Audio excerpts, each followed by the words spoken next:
That's right, y'all. We back on the scene to pull the lesson out. This is Gaming Looks Good, episode number 16.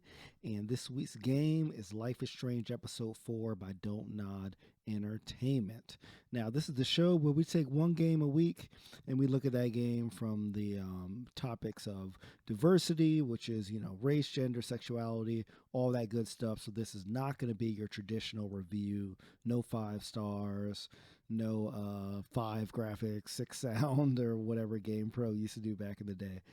Anyway, my name is Shareef Jackson. I'm chilling in Milwaukee, y'all. And as you see behind me, I always do that by mistake, but it's that one, is a shopping cart.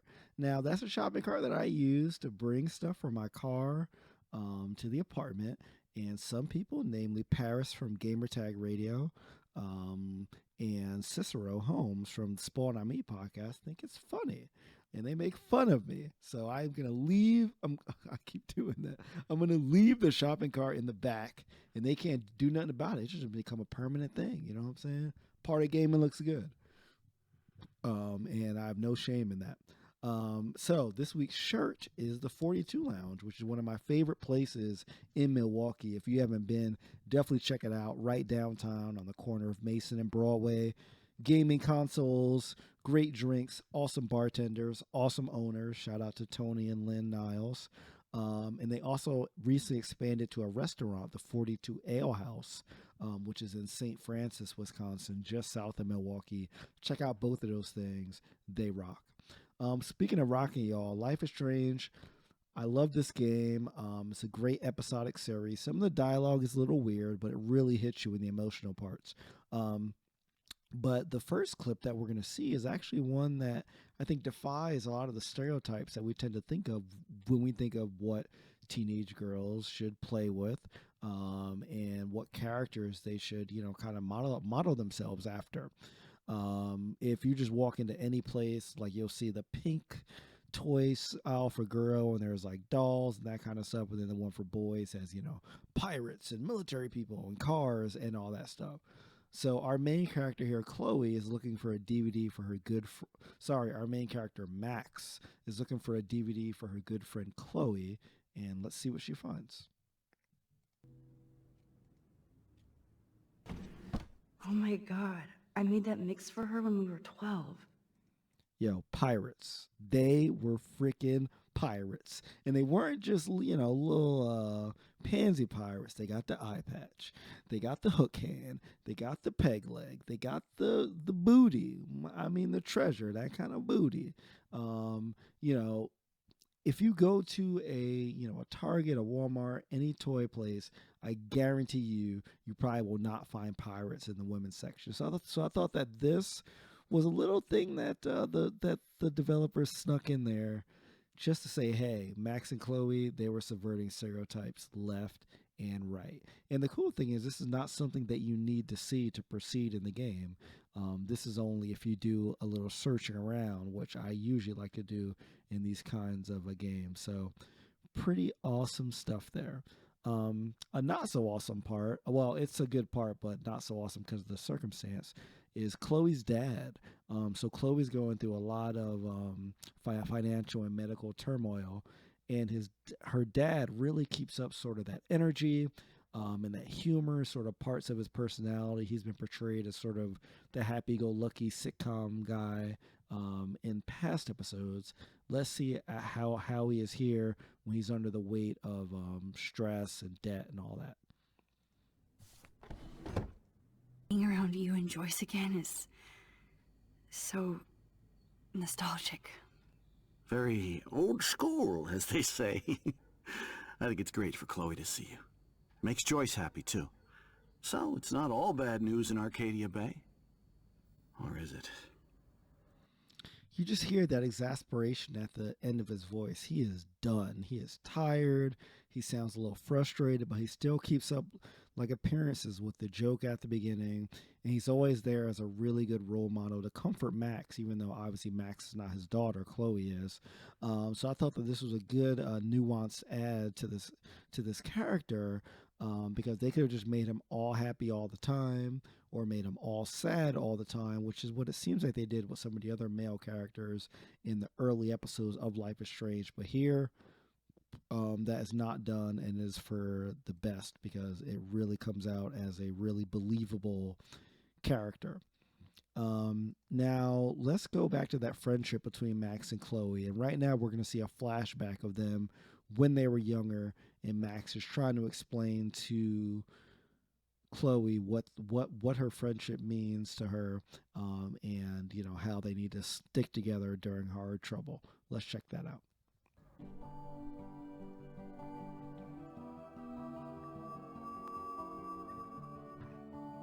Max, you are being so fucking strange. Like you're never gonna see us again. Chloe, I'm so sorry. I tried to make things different for you. I did try. I'm sorry. I don't know exactly what you're talking about, but come on. You have made things different, like my whole life.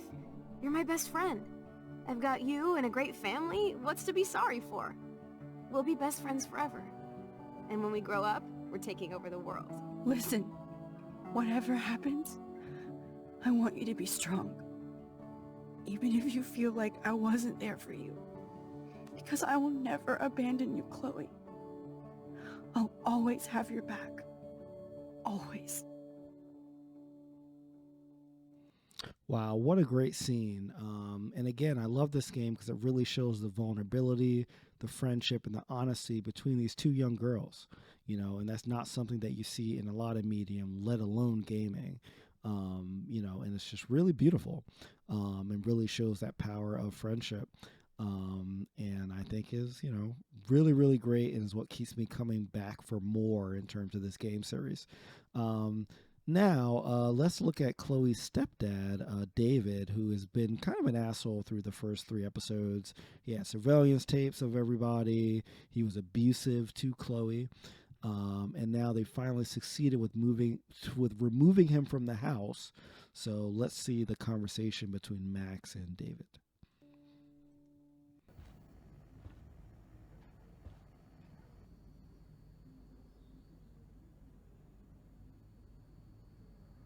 You won this battle, Max.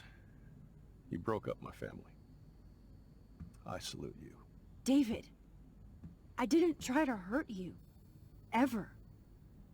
But I won't let anybody hurt Chloe. Too late, isn't it? You just better be damn careful with her.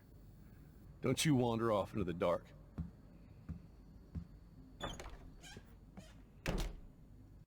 Really, really, really cool part there, right? Because previously they painted him as this really just straight up evil jerk that didn't care about anybody, but he definitely cares about Chloe there. Shows him looking at the photos, and while he clearly does not like Max, he's like, yo, just take care of her. Don't wander off in the dark, which again is a great allusion to the subtitle of episode 4, which is Dark Room. So yeah, I like how first they take Chloe's dad, and then they take David, and they add kind of these other little bits and pieces of their personality. So they're starting to fill these characters out, and really make them as believable and as lovable as Max, Chloe, and some of the other female characters in the game. Which is, the total turn from how it usually is when the men are developed and the women aren't. So very, very interesting game here. So now let's look at Chloe and Max in a hospital. They're going to visit a friend that had just been through a really traumatic incident. And let's see how Chloe actually apologizes to Max. That's not something that you get a lot, an apology from Chloe. So let's look at it. I was a total dick for blowing a fuse when you answered Kate's call the other day. Good thing you ignored me. I had no idea what shit she was going through. And you saved her. Like me. I'm sorry. Look, that's just a straight up awesome, heartfelt apology. I feel like Chloe needs to go talk to these presidents, to these politicians, to these celebrities that keep giving these fake ass apologies where they don't really mean it. Chloe's just like, yo, I messed up. This is the situation. Now we're in the hospital looking for this person. I'm sorry. And just leave it at that, So I thought that scene was like a really good showcase for that, Like it sounds like she wasn't expecting an acknowledgement for it from Max. She just wanted to get that off of her soul, really. Because I'm sure that it's been hurting her for a while. Um, Now, the next scene is one of my favorites. In episode 3, the science teacher, who's a black woman, she gave a really shitty explanation of these crazy events that are going on in this town. Like there's beach whales all over the place. There's like all kind of freak hurricanes and rain and like all kind of stuff. And Max has been having these premonitions where she's actually in these storms. So it's even scarier for her. So let's check out how a scientist explains a lot of these issues that are going on in the town. There must be a scientific explanation, right? When my friends at NASA tell me they can't explain a solar eclipse without a single theory as to how or why, maybe it's time to get worried. Like they are. I am worried about reality. I feel like it's changing right in front of us. You and Samuel both. We were talking about that before you came over. Our planet is changing, but it's not mystic. It's erosion. You think that's why all these animals are dying here? Well, our shoreline has been receding, not to mention the daily contamination of the ocean. That's all you need to kill off sea and wildlife here. Unless you know something I don't. Now, that was awesome because not only, is she kind of going with Max, letting her know, yo, I looked into NASA already. I'm about it. And then she talks about, all this other stuff near the end that's all scientifically relevant, which I think is great because she's showing that curiosity that all scientists have, that drive to know like the truth, which I think is great. So now let's see when Max asks those questions in a slightly different way where she's not trying to solicit any information. So let's check that out. I think this is beyond science. Nothing is beyond science except for our lack of knowledge. We may never know why, but that doesn't change reality. I am worried about reality. I feel like it's changing right in front of us. You and Samuel both. We were talking about that before you came over. Our planet is changing, but it's not mystic. It's erosion. So, you don't think this could be some kind of prophecy or something? Max, you know how fascinated I am by Arcadia Bay legends. But I haven't found any apocalyptic signs yet. Unless you count those end-of-the-world posters. Unless you know something I don't. What about wormholes and chaos theory? Like time travel stuff. The only wormholes in Arcadia Bay are underground. And chaos theory is just that. But if this is about time travel, sign me up. Would you really change time? Not after reading that Bradbury story, A Sound of Thunder. I won't give it away, but it involves dinosaurs and butterflies. Time is like a thread, Max. One tug and it all can unravel. That's really awesome. I think that you really get a sense that, with both the science and the non-science answer, she's still like, giving it to you straight, giving it to you from the heart, not bogging Max down in this book speak, but she's really representing that creative and ingenuity side of engineering and other technical parts. So I thought that the fact that she's a black woman doing it, awesome, because there's not a lot of interesting black people in this series, even though they gave her horrible hair. Please fix the hair, people. These character creators, just give it to us. You know what I'm saying? I especially like the fact, as I said before, that she said, yo, I've been to NASA already. And the fact that she is kind of talking about, time travel and like how like she would be the one to actually be signed up to do it. So I really think that they're kind of laying some breadcrumbs for maybe she gets more involved with that side of things. Speaking of involved, this next scene, we're basically dealing with a very important family and we discover a shocking secret about that family, that like they've been committing, all kind of people to horrendous tortures and probably deaths as well. And in this scene, Max has literally just found out maybe a minute before about the dirt that this family was doing. Let's see how she handles it. Oh, shit. That's Nathan's jacket. Has he been here recently?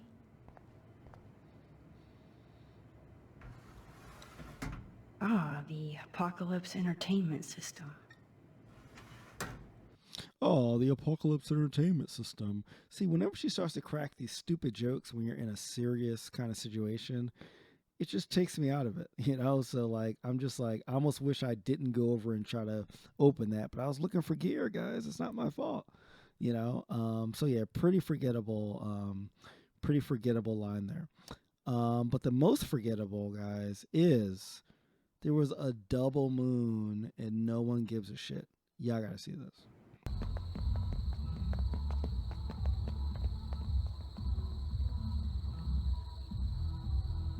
Guys, there's 2 freaking moons. And I know that one is kind of flickering in and out. It might be in another dimension or something. I'm not really sure. But the fact that, these moons are here and, there's a high school party and everybody's drunk, you would think that they would still be drunkenly pointing toward this thing. But it's just like they introduced it and literally never talk about it again. Very weird. You seem so wise and kind of invincible this week. I think that snow and eclipse gave you superpowers. Check to see if you can fly. Only with your drone. By the way, did you see that crazy double moon out there earlier? Max, if I saw a double moon out there, I would assume it really was the end of the world.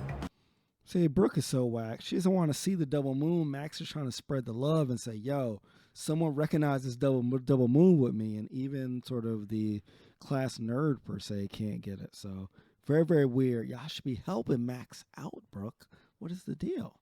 And with that, y'all, that's Gaming Looks Good for this week. Catch us at hashtag Gaming Looks Good, at Gaming Looks Good on Twitter, or at Shareef Jackson on Twitter as well. Just remember, y'all, Game Looks Good is the place to be, and we will see y'all next week. Peace out. Back to the lab.